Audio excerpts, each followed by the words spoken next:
2024 Loewe campaign, part of its pre-Spring-Summer 2025 collection, features actress Ayo Edebiri alongside a diverse array of personalities, emphasizing whimsical and eclectic pairings. Captured by photographer Jürgen Thaler, the campaign spotlights Edebiri posing confidently with a group of rugby players, embodying playful contrasts that redefine traditional studio portraiture. When I first saw the Ayo Edebiri Loewe campaign, I knew that some choices that had been made wouldn't necessarily be popular.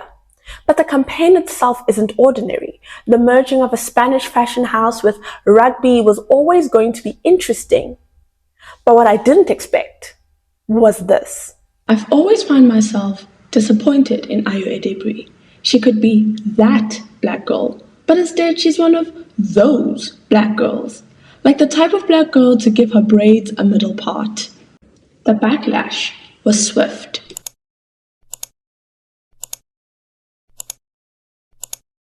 This got me thinking about the representation of black girls and women in the media and how even when represented, it can be quite difficult to know how that representation will be received. The legacy of black hair is expansive, layered, and deserves a dedicated deep dive all on its own. Today, though, I want to zoom in on the unique intersection between black hair in media and its connection to the quirky black girls. From the media alone, you'll have seen the versatility of black women's hair, from the powerful froze of the 70s to the delicate geometric style of the 60s, the expressive braids of the 90s, and the slick, laid weaves of the 2010s. Black women's hair has always been both a canvas and a conversation starter, showcasing innovation, cultural pride, and sometimes resistance. It's fascinating and honestly a little bittersweet to realize that the conversations about black hair that I thought belonged to my younger years are still very much alive today. Black hair is more than style. It's a statement and an identity. Movements like the natural hair movement and the ongoing push for black hair acceptance reflect a powerful blend of pride and politics. But what do the discussions online reveal? What messages are woven into our everyday styles, and how do they shape our narratives both in real life and in the digital world? Why am I starting to see some of y'all talk about if you're a black woman who tucks your braids behind your ears, you only date white men? Where did that come from? Who approved for that to be added to the list? That wasn't on the list before. Where did this come from? Personally, I've always loved a middle part in my braids. In fact, I can barely imagine what braids without a middle part look like. So you can imagine my surprise as TikTok conversations began popping up, analyzing what a middle part says about a black girl's personality. Suddenly, there's a whole discourse about how details like a middle part paired with tucking your braids behind your ears supposedly reveal everything from dating preferences to lifestyle quirks.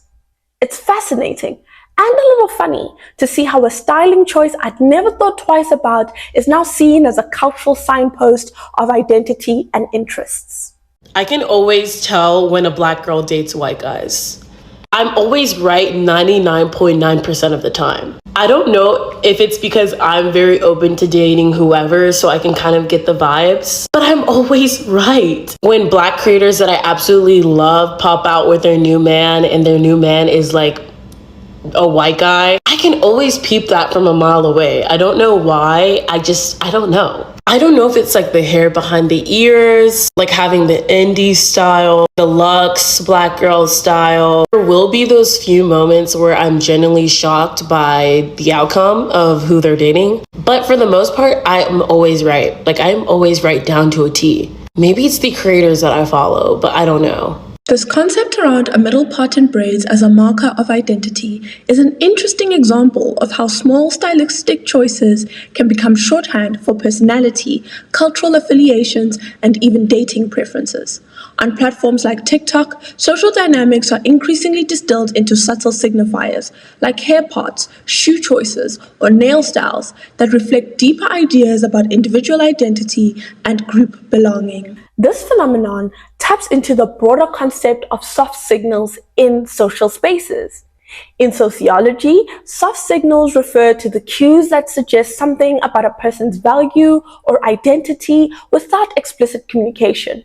The middle part, with tucked back braids, becomes a soft signal, providing clues about interests or attitudes without the need for a spoken introduction.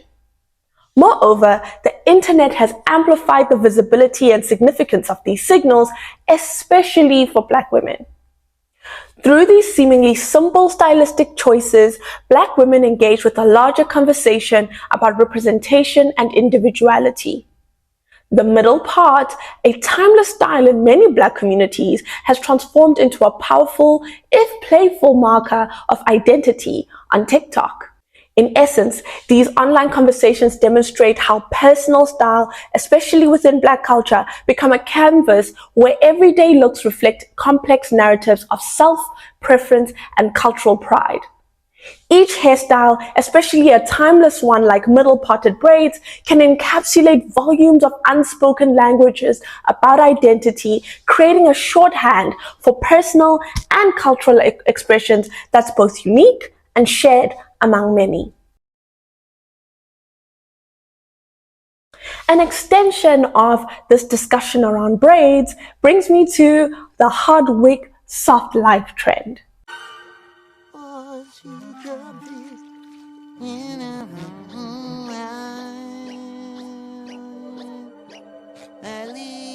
This phrase has emerged as a popular term among Black women online, playfully contrasting the effort and precision often put into achieving flawless wig installations with the idea of living a life of ease and indulgence. At its core, this concept is a humorous commentary on how hair can again be viewed as a representation of a lot more than just hairstyle. According to Black Girl in CLE, this theory started in 2022 as a joke with TikTok user Damn Africa What Happened laying in bed and saying, "No one can pull a white millionaire like a slim Black woman with a bad wig."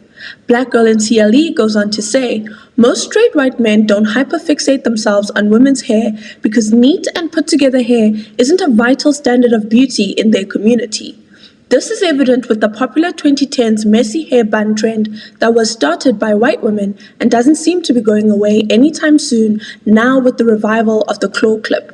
Wealthy white men also take body type and weight as a higher priority compared to hair. In a 2016 study published by researchers at Chapman University, men with higher incomes showed stronger preferences for women with slender bodies. 84% of men with advanced degrees said it was essential that their partner was slender versus just 12% of those with high school educations or less. In light of these studies, this idea seems to hold merit. Hair has long been central to Black culture and identity, and often carries deep cultural and personal significance. For some Black women in interracial relationships, navigating hair expectations may feel different than within their own culture, potentially leading to a more relaxed approach toward hairstyling standards. However, it's crucial to remember that a woman's choice in how she wears her hair should be entirely her own, free from assumptions about her relationships or personal values. Ultimately, while cultural context can influence how we think about hair, each woman's hairstyle is an expression of her individuality, and her choice should be respected without assumptions about what it might imply about her romantic or personal life. A bad wig and a pretty face are not a one-way ticket into the world of wealth. Social media has convinced people that if you look rich and you do certain things to pander to wealthy people, that you will somehow be able to infiltrate their very close circles. Your looks may get someone to approach you to talk to you, but when you open your mouth, you actually have to be able to captivate that person's attention. Now, how does this link back to the quirky Black girl? The trope of the awkward Black girl in media often gets visualized through specific hair choices that reflect deeper ideas about identity, social positioning, and relatability. Hair becomes a shorthand for signaling who the quirky or awkward Black girl is, often relying on distinctions in hairstyle to differentiate personality types. This choice between a bust-down wig and natural curls, for instance, can suggest opposing stereotypes. The polished, stylish character might come off as more mainstream or socially adept, while the character with natural hair or less put together styles is seen as more eccentric, alternative, or even intellectually focused. This divide seems to echo familiar character dynamics from broader media where hair often signifies archetypes. In predominantly white contexts, we see this with the girl next door versus blonde bombshell. One is meant to be approachable, the other glamorous. For black characters, however, hair can be even more layered because it intersects with cultural identity and societal expectations. Natural hair, for instance, has historically been politicized and often carries connotations of authenticity or rebellion, while a well-maintained wig might signal social alignment with beauty standards that some see as more conventional or polished. In black media, the choice of hairstyle can feel like art imitating life. Black women often face the pressure of fitting into neat boxes based on their hair. Natural curls versus straightened styles, low maintenance looks versus high maintenance wigs. These choices in media characters reinforce stereotypes and expectations that black women often confront in real life. For example, Issa Rae's character in Insecure, who popularized that awkward black girl persona, often wore natural styles that aligned with her quirky, relatable, and sometimes awkward persona, marking her as both culturally grounded and approachable in a way that a bust-down wig might not. In essence, hair becomes a way for the media to speak in shorthand about a character's coolness or relatability. This use of hair as a signifier could be seen as a black parallel to the tropes of Girl Next Door versus Barbie, but with cultural stakes. Black women's hair in the media often reinforces those coded ideas about social positioning, allowing audiences to quickly judge a character's personality based on her hairstyle. While it can provide cultural insight, this shorthand can also flatten complex characters into one-dimensional archetypes, missing out on the real diversity of black women's experiences and identity. In real life, the association between hair and personality, especially for black women, echoes the stereotypes we see in media. Black women frequently experience judgments based on their hairstyle choices, which can impact how they perceive their personalities, professionalism, and even social preferences. Just as awkward black girl characters in media might wear natural hair to signal approachability or authenticity. Black women with natural hair in real life often report being seen as more grounded or authentic, while women wearing wigs or straight styles might be labeled as more put together or even more socially ambitious. These expectations can impact how black women navigate spaces that are often layered with complex social codes. For instance, in professional settings, some black women choose straightened hair or wigs to align with perceived professional standards, feeling this choice communicates seriousness or polish. Others embrace natural hair as a statement of authenticity, pushing back against these norms to assert pride in their cultural identity. This can mean navigating a challenging social terrain, where hair is a form of personal expression, but also a potential site for judgment. The impact of this is far-reaching and is seen in how it impacts the professional lives of black women. The Crown Act is a law that protects black people from being discriminated against because of their natural hair or protective styles like braids, locks, and fros. It was introduced in 2019 to fight hair-based bias in schools, workplaces, and other spaces, ensuring everyone can wear their hair how it naturally grows or in a culturally significant way without facing unfair treatment. It's a big step towards celebrating black identity and creating equal opportunities. Dating, too, reflects this dynamic. Black women's hairstyles can influence how they're perceived romantically, echoing media-driven stereotypes that label certain looks as more cool or quirky. Some may feel pressured to opt for a more low-maintenance or natural look to fit a down-to-earth image or more glamorous styled wig to convey confidence and polish. These real-life dynamics mirror the shorthand used in media, where hair becomes a visual cue for traits like coolness or quirkiness or authenticity. For black women, hair choice can serve as both self-expression and a social tool, subtly shifting how they are perceived based on their cultural code their hairstyle conveys. This complexity underscores the weight of hair as more than an aesthetic choice.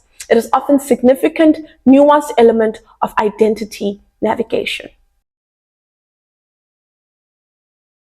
Now back to Ayo Edebiri. Her appearance in the Luweva campaign sparked discussion around identity, Black representation, and beauty standards, largely because of her distinctive styling choices, including the textured hair. The response to her portrayal reveals a lot about societal expectations of Black hair and beauty. The campaign, while celebrated by some for its fresh perspective, faced backlash from those who felt that the styling did not fully showcase Edebiri's beauty or felt disconnected from mainstream Black aesthetic preferences. This response underscores a broader conversation about how Black women's hair is perceived and the cultural expectations around their presentation. The hard wig, soft life, and awkward Black girl concepts are linked here as both reflect the tension Black women experience between societal expectations and self-expression. Ayo's characteristic awkward or quirky on-screen persona is often associated with a more laid-back, natural aesthetic, which resonates with those who see her as an authentic representation of this personality type. Yet, when this look was applied in a high-fashion campaign like Luweve, it clashed with the polished, often Eurocentric beauty ideals typical of luxury brands, revealing the pressure Black women face to adapt their look to fit specific molds in public spaces, especially in high fashion. The critiques of Luweve's choice might also highlight how different hair textures and styles communicate varying levels of polish or coolness, echoing how natural hair in real life can be seen as authentic, but sometimes less high fashion compared to wigs or straightened styles.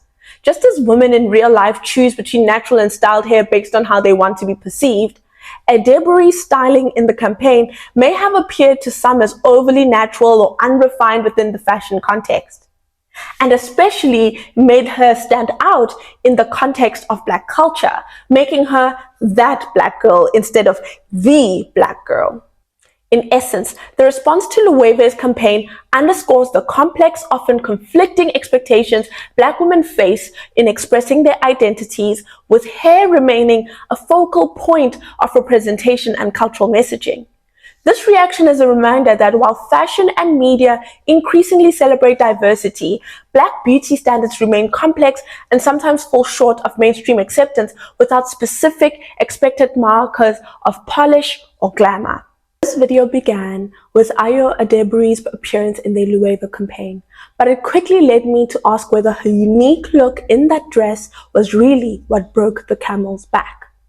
It may not just be about her style, but rather a combination of her appearance, personality, and overall presentation that has stirred such reactions. Edebiri is at once outgoing and relatable, effortlessly quirky, and yet resonant with a more mainstream and often whiter audience. Her appeal lies in this unexpected blend. She's someone who bridges cultural gaps with ease, embodying traits that are both authentically individual and universally accessible. And this is why I love her, and this is why this reaction baffled me. This is my ode to the quirky Black girl. My hopes that these kinds of thoughts and arguments can lead us to believing that we can be a wide spectrum of what is relatable and acceptable. That we can show up with whatever hairstyle we want, wear whatever we want, and be present in whatever way that we'd like.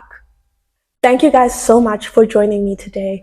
I actually really enjoyed making this video, and I'd like to hear from you what you like or dislike about the way Black women are represented in media. Let me know down in the comment section.